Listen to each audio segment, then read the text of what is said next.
días. En primer lugar, quiero agradecerles a las autoridades de SOFOFA y la Universidad del Desarrollo por esta invitación. Gracias, Germán. Gracias, Federico. Realmente es un honor personal para mí estar en este evento tan importante, uno de los más importantes del otro lado de la cordillera. Y es una prioridad de la presidencia de Macri, restablecer los lazos económicos, políticos y diplomáticos con esta nación hermana. Ustedes vieron que en ninguna de las presentaciones anteriores, en ninguno de los cuadros, aparecía Argentina en la historia.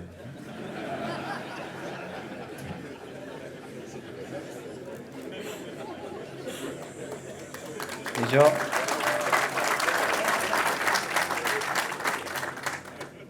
lo resumo de esta manera: estamos de vuelta.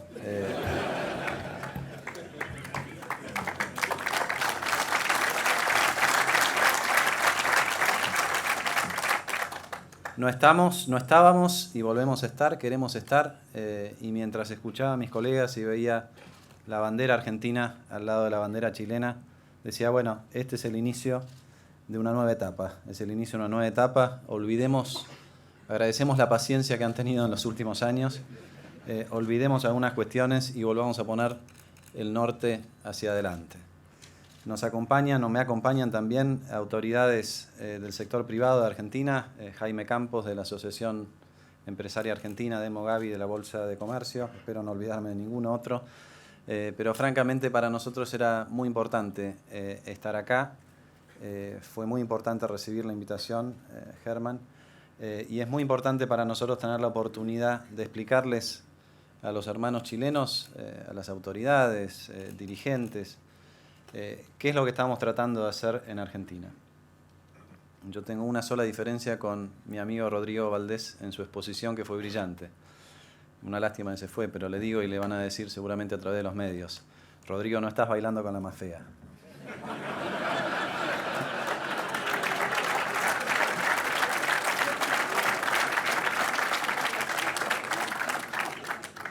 Bueno, voy a tratar de resumir. Esta presentación tiene 3 módulos: el diagnóstico, la transición y los objetivos de la primera presidencia, de estos 4 años de programa económico, político y social que se ha planteado el presidente Macri.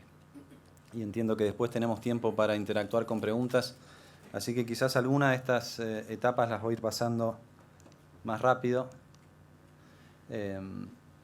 Pero creo que es importante por lo menos detenernos un segundo en describir qué tan fea era la fea que nos tocó bailar, ¿no? ¿Por qué estamos en un momento de transición? Me pareció muy interesante toda la discusión acerca del equilibrio que está buscando la política monetaria y la política fiscal en Chile. Y por supuesto también déjeme hacer una reflexión: el nivel de madurez cívica que veo en estos ambientes en Chile y que me quisiera, o por lo menos aspiramos a lograr eso también en Argentina. Poder tener un ámbito en el que nos decimos las cosas de frente, con muchísima altura, sin que esto implique ningún ataque personal, sino la vocación de que en el colectivo estemos todos un poco mejor. Y esto lo he visto en las exposiciones anteriores, y creo que es algo de lo que estamos tratando de cambiar en Argentina. Quizás ustedes hayan seguido el debate parlamentario de una ley muy importante que estamos en estos momentos tratando de aprobar, que es la ley para ponernos al día con el mundo, con los acreedores internacionales. Y la marca de agua del nuevo gobierno es discutamos las cosas sin que en eso se nos vaya la vida, ¿no? Lo que está en juego no es nuestro prestigio personal, sino la calidad de vida de 40 millones de argentinos. No hay margen para tener egoísmos y vedetismos en el discurso, y creo que eso es algo que hacen ustedes también, y aspiramos nosotros a hacerlo de esa manera. La transición y el punto de llegada.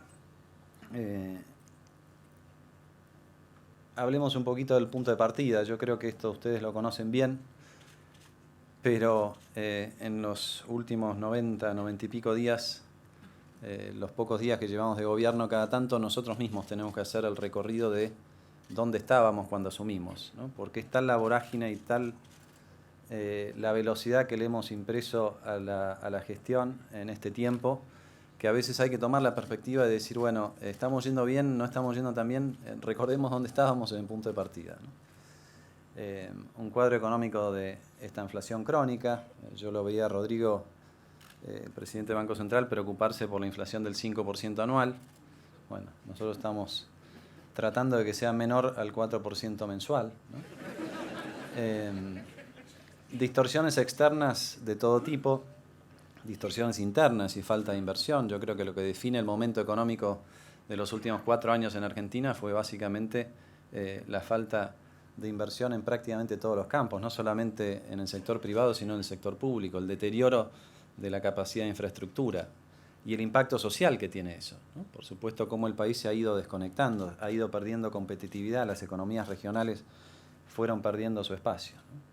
El aislamiento financiero que ustedes conocen muy bien, una política fiscal que, para usar un eufemismo, decimos que fue errática, y el round final, que es bastante habitual en países como los nuestros, el hilo se corta al final por las reservas internacionales que fueron cayendo de manera sistemática a lo largo del tiempo en los últimos años y que nos dejó a nosotros en la dificilísima situación de remover todos los controles de capitales con una situación muy exigua de reservas internacionales. Esta cosa de levantar el cepo, ustedes saben que fue una discusión de campaña.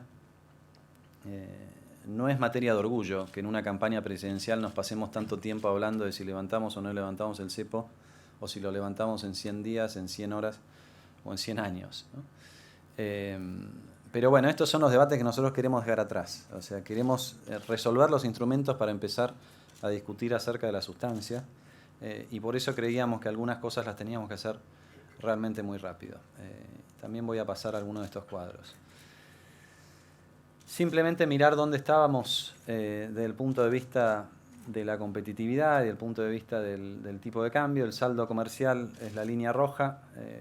Hago una nota al pie de página, quizás una fe de ratas. Una de las cosas que descubrimos cuando asumimos en el gobierno, que hasta las estadísticas de comercio internacional estaban adulteradas. Todas las otras sabíamos que estaban adulteradas, pero resultó ser que al final no era cierto que en los últimos 2 años había habido superávit comercial, ¿no? Francamente no es tan difícil contar la cantidad de barcos que van y vienen y pasan por la aduana, ¿no? Pero hasta esa no la podían hacer bien, ¿no? Y fíjense que ya en el 2015 volvimos a un déficit comercial que no habíamos tenido sino hasta el 99, 2000, ¿no? Cualquier comparación que se hace en Argentina con el 99-2000 es para lío, para no usar otra palabra que usamos mucho los argentinos, ¿no? Pero esto les da una buena imagen de lo que ha sido el recorrido, ¿no? La inmensa posibilidad que tuvimos a la salida de la convertibilidad, con la mejora de los términos de intercambio, con la mejora de nuestra propia competitividad, y cómo hemos vuelto al punto de partida, ¿no? Básicamente hemos gastado todos estos años en discusiones que nos llevaron casi al mismo lugar del que habíamos arrancado. Pero esto, bueno, para nosotros es parte de la herencia. El tipo de cambio es la línea azul, como ustedes pueden ver, antes de que nosotros lleváramos adelante algunas decisiones. El otro precio muy atrasado lo pueden ver en el primer cuadro ahí. Estamos haciendo la apertura del índice de precios, combustibles, bienes excluyendo combustibles y servicios no regulados. Los servicios regulados crecieron la quinta parte de lo que creció el resto del IPC, ¿no? Básicamente esta fue una estrategia del gobierno.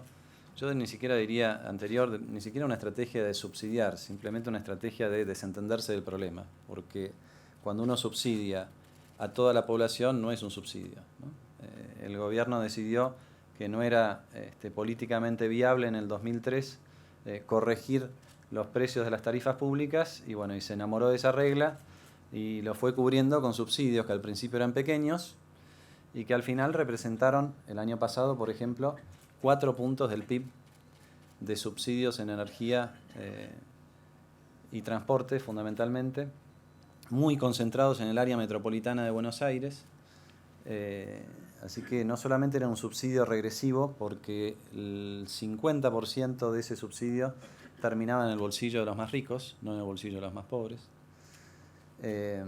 Y muy concentrado geográficamente, quizás una de las peores políticas de la historia, y estamos hablando de un palmarés importante tratándose de nuestra historia. Y esto también hay que ir resolviéndolo, ¿no? Y acá empieza la discusión de qué tan rápido podemos resolver algunas cosas y qué tan rápido no podemos resolver algunas otras cosas y tenemos que hacerlo más gradualmente. Digo esto porque cuando ustedes miren los números del primer trimestre de este año, y la mayor preocupación que tenemos nosotros en estos momentos es el salto que ha habido en el índice de precios. No lo llamamos un aumento de la inflación, lo llamamos un salto discreto de una sola vez en el índice de precios, producto de algunos precios relativos que se corrigieron, fundamentalmente el tipo de cambio y las tarifas.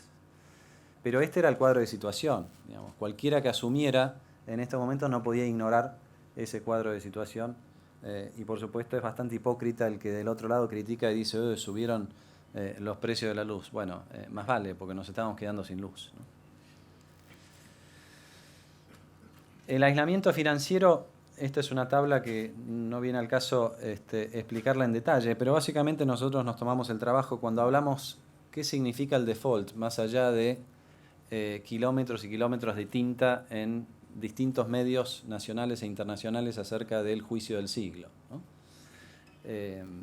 Cuando uno mira concretamente lo que está en discusión en la Corte de Nueva York, representa solamente 2 puntos del PBI de Argentina, 2 puntos del PIB. Entonces la dimensión secular de este juicio no tiene que ver con la magnitud del diferendo, sino, si se quiere, con la longitud. Un soberano que estuvo 15 años sin resolver el problema, en desacato y demás, y con las consecuencias directas y no directas que no están cuantificadas en el monto en discusión en sede judicial. Por ejemplo, nosotros hicimos acá un cálculo muy sencillo. Las primeras 3 columnas ustedes pueden ver, desde el primer fallo del juez Griesa en febrero del 2011, evaluamos qué pasó con el ahorro interno, una salida de 30.000 millones de dólares. Evaluamos qué pasó con la inversión extranjera directa en la región y lo comparamos con lo que pasó en Argentina y decimos, bueno, si nosotros hubiéramos estado en orden, quizás hubiéramos tenido una cuota parecida a los países del resto de la región.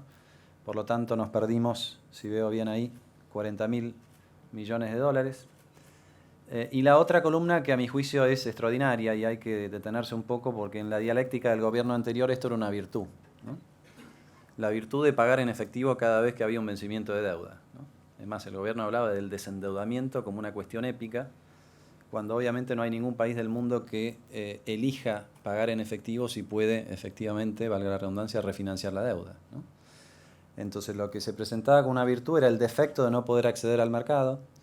Eso implicó que Argentina en estos 4 o 5 años tuvo que hacer pagos de deuda en efectivo, sin renovación, del orden de los 40.000 millones de dólares, 8 puntos del PIB. Vean ustedes, la mala política de subsidios más la mala política de deuda ya nos están costando en este periodo de tiempo, 4 o 5 años, 20 puntos del PIB. ¿Por qué quiero detener un poco en estos números? Porque esto demuestra la magnitud del descalabro. Y por eso nosotros creemos que es mucho más fácil resolver un descalabro que acomodar una situación donde efectivamente hay que hacer un ajuste. Acá lo que hay que evitar son las malas políticas y el derroche que hemos visto en los últimos años. Si sumamos estos números, alrededor de 110.000 millones de dólares, y lo traducimos en el potencial que hubieran generado estos miles de millones de dólares si en vez de irse hubieran entrado y al entrar se hubieran dedicado a inversiones productivas, entonces ya la cuenta deja de ser tan graciosa y pasa a ser muy preocupante. Concretamente, y esto lo dijo el presidente Macri en la ceremonia de apertura de las sesiones ordinarias en la Asamblea Legislativa el 1 de marzo, estar tanto tiempo en default le costó a Argentina por lo menos 2 millones de puestos de trabajo. Y yo quiero que se detengan un segundo en pensar en una fila de 2 millones de personas que miran atónitas cómo un gobierno arrastró los pies durante 15 años, invocando una épica patria o buitres que no existe en ningún lugar más que en aquellas mentes, ¿no? Como lo vimos en la discusión en el Congreso en estos días. Por eso la decisión tan firme del presidente Macri: resolvamos este problema, no podemos seguir arrastrando los pies. Son 10.000 millones de dólares, 11.000 millones de dólares, negociémoslo, resolvámoslo. No puede esto ser un obstáculo para todo, para todo. No hay lugar donde uno vaya en el mundo donde lo primero que le preguntan es: ¿y qué pasa con los holdouts? Les preguntan a ustedes, los chilenos, cuando van afuera: ¿qué pasa en Argentina con los holdouts? Es un tema que no tiene entidad más que por las consecuencias desastrosas y ruinosas que ha tenido la decisión de no encararlo. Y esto es la marca de agua de la administración de Macri: donde vemos un problema lo queremos resolver. No hacemos como el avestruz que metemos la cabeza adentro de la tierra. Lo encaramos con el costo que tenga que tener, lo resolvemos y adelante. Cuando asumimos en el gobierno nos decían, había encuestas en Wall Street que decían, los más optimistas decían: bueno, este problema quizás para diciembre del 2016 se va a poder resolver. Bueno, ya estamos resolviéndolo en 3 meses. Nos decían que el cepo había que tomarse no sé cuánto tiempo para levantarlo. Lo levantamos en menos de una semana y el mundo no se vino abajo, ni mucho menos. Estamos aprendiendo a convivir con la flotación que nos mostraban los cuadros de los Rodrigos en la sesión anterior. ¿No se acordaron? Había un conjunto de rock que se llamaba Los Rodríguez, ¿no? Español, pero en realidad era de un argentino. Siempre hay un argentino en algún lugar haciendo lío. Andrés Calamaro, que es... en otra ocasión quizás puedo cantarles algún tema de Andrés, pero no es el momento. Bueno, este es el costo de la desidia, es el costo de arrastrar los pies, es el costo de esconderse detrás de un discurso que francamente no se los tengo que explicar a ustedes que lo ven fuera de Argentina. Nos hipnotizó durante un tiempo fronteras adentro, pero creo que eso lo estamos empezando a cambiar.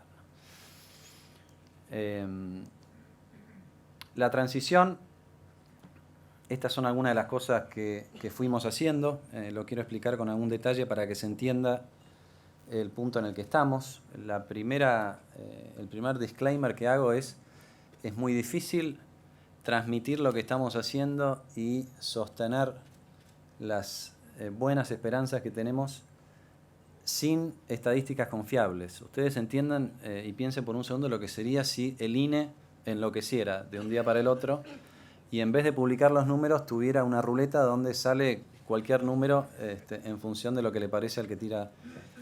Bueno, en Argentina era peor, porque no había una ruleta, no era aleatorio, estaba específicamente identificado para que pareciera que estaban las cosas bien, ¿no? Entonces, esto también es parte de la herencia. Nosotros creemos que estamos avanzando en algunos campos, pero todavía no lo podemos ratificar porque las estadísticas son una de las cuestiones que tenemos que resolver. Nos metimos en el INDEC, lo llamamos nosotros, lo que para ustedes es CINE, para nosotros es el Instituto Nacional de Estadísticas y Censos.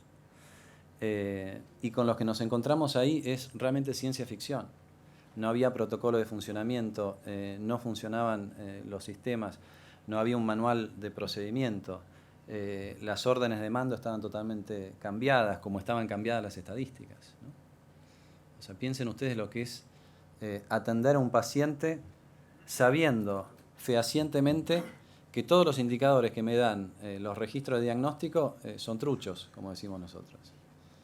Y bueno, un poco eso es lo que estamos haciendo nosotros, ¿no? Desmantelamos los controles cambiarios, los litigios de deuda, la expansión monetaria, sobre la cual voy a hablar un poquito para que después sostengamos que el Banco Central es independiente, como debe ser, las cuentas fiscales, las estadísticas públicas y toda la política comercial que están cara a los afectos de la nación chilena que nosotros fuimos desmantelando, ¿no? Ayer en alguna comida me decían que algunas cosas todavía falta desmantelar, lo vamos a hacer y también vamos a tratar, una de las cosas que me traigo de vuelta esta noche a Buenos Aires es ponerle el foco en el tratado de doble tributación, porque no hay ninguna razón para que eso no lo tengamos resuelto. Si ya lo tenemos resuelto con otros países, ¿cómo no lo vamos a tener con la nación hermana de Chile? Y entonces, para que se entienda un poco, si Rodrigo hubiera mostrado en su cuadro de tipos de cambio nominal la evolución del peso argentino, hubiera tenido este problema. ¿Qué tipo de cambio usar? ¿No? porque la línea roja es el tipo de cambio oficial y los otros dos son tipos de cambio alternativos paralelos de mercado, ¿no? Lo que muestra este cuadro es que hubo una convergencia entre el tipo de cambio oficial y el tipo de cambio paralelo sin que se disparara el paralelo. Esto, desde el punto de vista académico, es una salida exitosa, es una devaluación exitosa, porque corrigió lo que tenía que corregir sin que el precio libre reflejara una expectativa adicional de corrección. Pero esto también es una foto del absurdo. Fíjense usted todos los años, y podríamos ir para atrás, que estuvimos con este esquema, penalizando a la exportación, ¿no? No solamente vía tipo de cambio, sino también vía impuestos a las exportaciones que fuimos efectivamente normalizando. Entonces, este cuadro, ¿qué me dice? Bueno, si miro la línea roja, una depreciación importante del peso. Si miro la línea verde, una apreciación importante a partir del momento en que se empezó a instalar en el mercado la expectativa de que podía ganar el presidente Macri y que iba a unificar esto, ¿no? Entonces, hubiera sido difícil incorporarlo en ese cuadro, Rodrigo. Si hubieras incorporado el tipo de cambio oficial, ese recorrido desde 2013 en adelante es bastante parecido a lo que le pasó al peso colombiano y al peso y al real brasilero. Es más o menos el mismo ritmo de depreciación. O sea, estamos en el nivel de algunos otros países de la región, en el oficial, pero con una corrección muy importante donde el premio de la incertidumbre empieza a desaparecer en la medida que hacemos las cosas que hay que hacer. Por supuesto, es una ventaja muy grande para el sector exportador, que todavía no lo vemos en los números, aunque sí incipientemente. El número de enero de cantidades exportadas mostró una mejora interanual por primera vez en 2 años y medio, ¿no? Y estoy hablando de enero, o sea que ha habido una reacción inmediata. Pero por supuesto que muchos de los sectores que se han beneficiado con esta corrección del tipo de cambio son sectores que tienen su tiempo de maduración en la producción, y por eso lo que vamos a enfrentar es una primera mitad del año con la dificultad de heredar una recesión del gobierno anterior que seguramente no vamos a corregir en la primera mitad del año, pero sí ya pensamos nosotros que en la segunda mitad del año vamos a estar creciendo y, si Dios quiere, firmemente.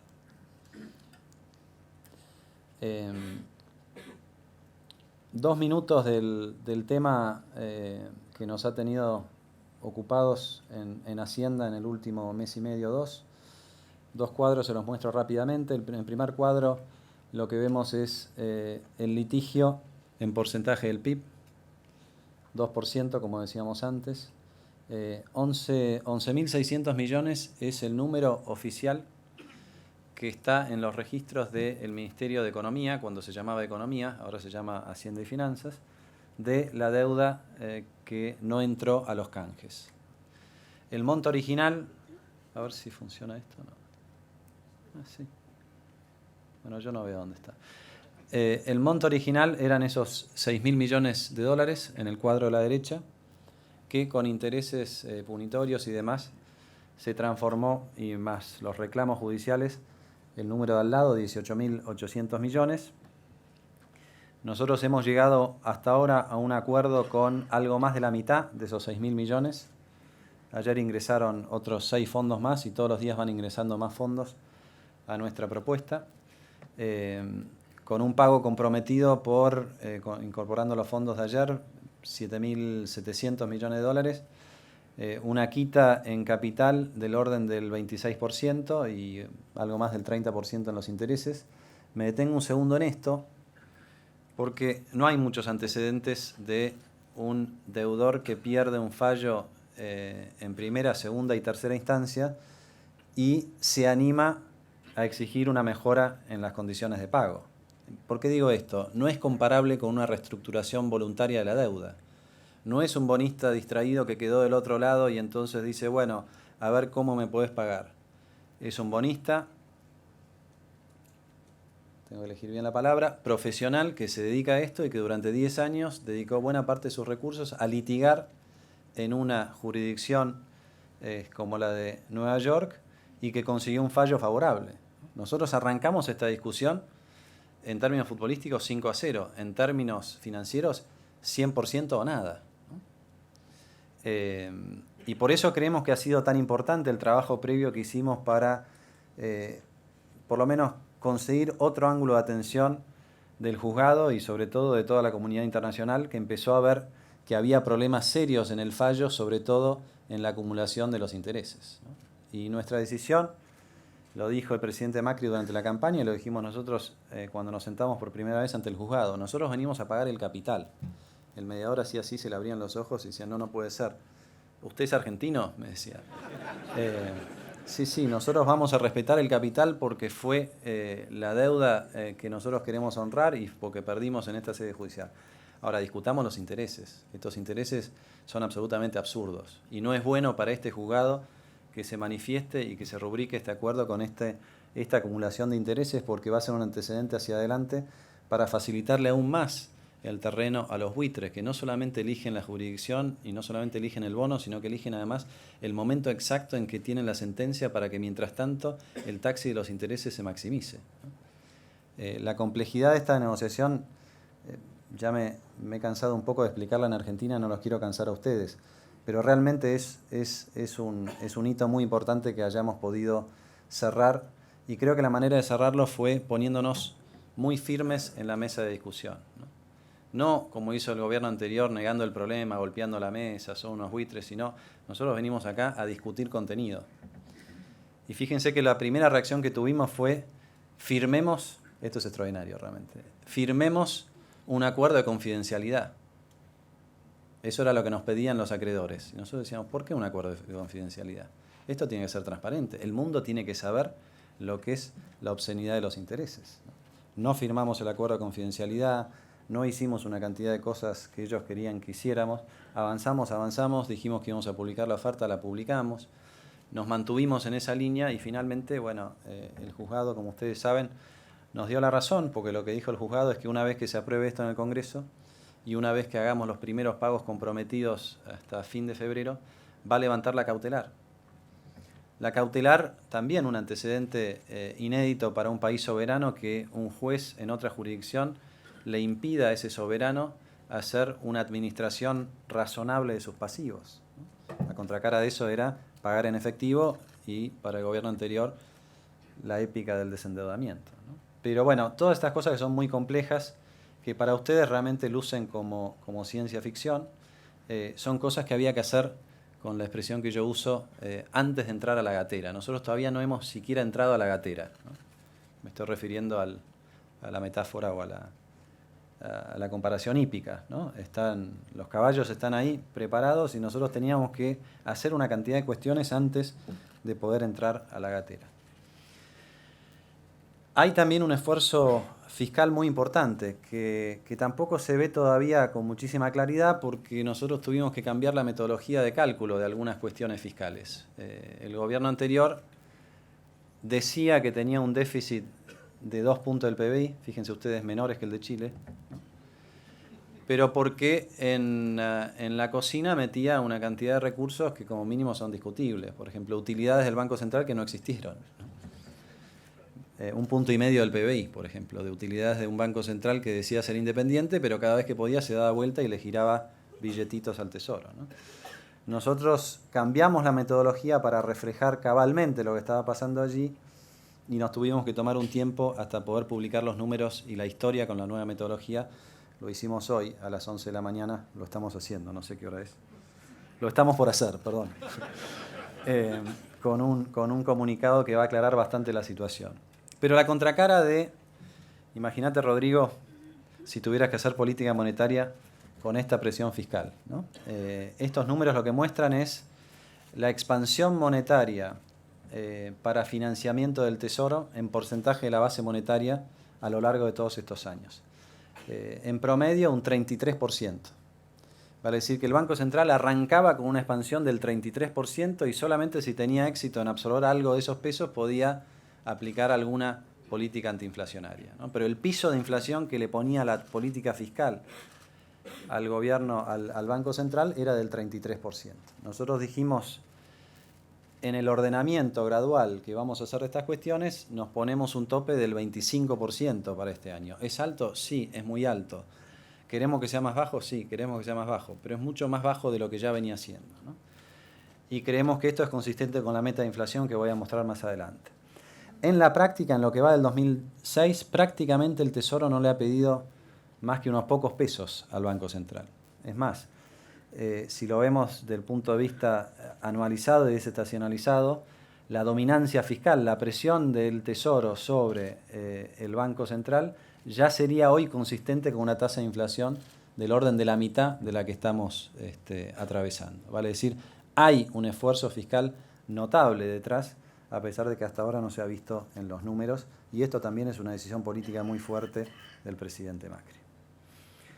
¿Cuál fue la situación heredada en términos fiscales? Y esto lo quiero explicar para que se entienda bien. El déficit primario, de acuerdo al gobierno, era de 2 puntos del PBI. No había nada de qué preocuparse, ¿no? Uno de los déficits más bajos del mundo. Pero claro, cuando empezamos a restar las cosas que no había que sumar, como los fondos de jubilatorios, el Banco Central, y esta cosa tan insólita de deuda flotante, ¿no? Gastos que se hicieron a cambio de nada y que cuando hubo el cambio de gobierno empezaron a llegar las facturas, ¿no? Más de 1 punto del PBI, ¿no? O sea, lo que parecía 2 en realidad es 5,6. 5,6 ya es un déficit alto, ¿no? Y a eso había que agregarle algunas cuestiones adicionales de impuestos que se anticiparon en el 2015 y que se van a tener que devolver en el 2016, más las promesas de campaña de baja de impuestos, de rebaja impositiva del presidente Macri que cumplimos en el primer mes. Por lo tanto, el punto de partida realmente era un déficit de casi 7 puntos del PBI. Y en nuestro programa fiscal lo que estamos diciendo es vamos a bajar ese déficit a menos de 5 puntos del PBI, 4,8. ¿Es alto? Sí. ¿Queremos que sea más bajo? Sí. ¿Podría ser más bajo este año? No. Este es el camino de equilibrio entre las restricciones políticas y sociales y lo deseable desde el punto de vista, si se quiere, técnico, ¿no? Una buena parte de esa corrección fiscal son los subsidios, y lo que vamos a hacer es quitarle el subsidio al que nunca tendría que haberlo tenido y vamos a mantener tarifas sociales a los que lo necesitan. Y entonces la mejora contable va a ser de 1 punto del PBI, pero el esfuerzo económico va a ser de más de 2 puntos del PBI. En eso estamos más o menos en sincronía con Chile. Ahí los vientos están más o menos igual, independientemente de la cordillera, ¿no?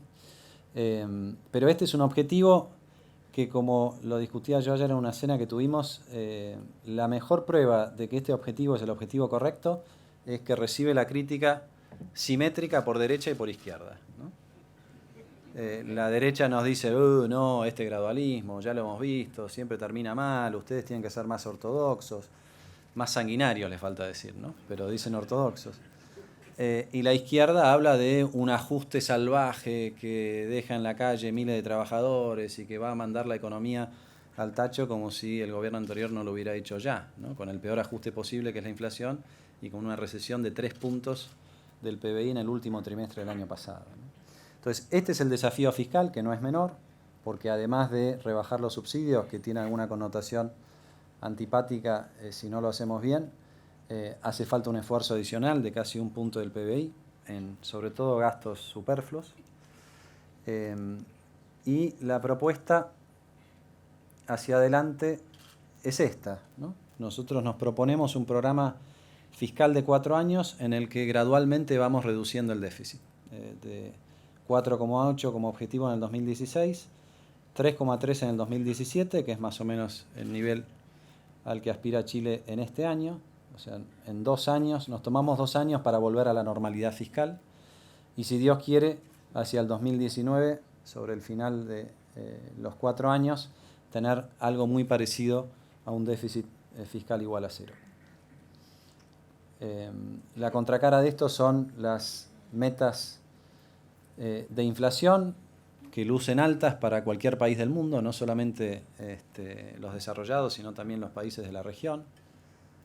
Realmente es bastante vergonzoso proponer una meta de entre 20 y 25 anual, pero ustedes sepan que arrancamos con los últimos números el 33% anual, ¿no? Entonces, proponer los cambios que estamos proponiendo nosotros en un año complejo, como va a ser este, con poco crecimiento, es, entendemos, el plan monetario y fiscal más agresivo que podemos tener, y la idea de ir bajando esa banda con un objetivo de aterrizar en 5% de inflación en 4 años.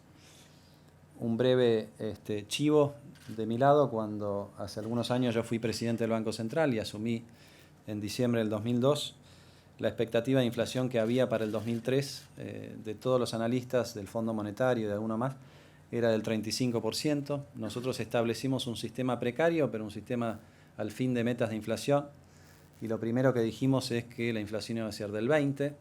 Cuando dijimos que iba a ser del 20%, nadie nos creyó, ¿no? Nos tomaron un poco para la joda, como decimos allá. Algo parecido está pasando ahora, ¿no? Nos dicen, no, 25 con todos los aumentos. Nosotros ratificamos esta meta, estamos convencidos de que en la segunda mitad del año va a ser muy fuerte la caída de la inflación, y que por más que en los primeros 3 meses hubo un salto en el índice de precios, eso no significa que hay una inercia inflacionaria hacia adelante, y que muy probablemente en la segunda mitad del año vamos a estar en niveles de inflación del 1% mensual, que ya es más compatible con la meta del año siguiente, ¿no? Del 12% anual. Pero vuelvo entonces a la experiencia anterior como presidente del Banco Central. Dijimos 20, a mitad camino tuvimos que decir 15, porque venía bajando muy fuertemente, y el resultado final fue que la inflación del 2003 fue del 3,7%. No digo que podamos hacerlo de vuelta, hay muchos desajustes en precios relativos. Lo que sí digo es que si hay un gobierno que tiene la convicción y que está dispuesto a poner sobre la mesa lo que hay que poner para cumplir con las metas, bueno, muy probablemente esas metas se puedan cumplir, ¿no? Entonces nosotros insistimos en que esta meta del 25 tope de inflación para este año es la correcta. Vemos que algunos formadores de precios no la están respetando cabalmente.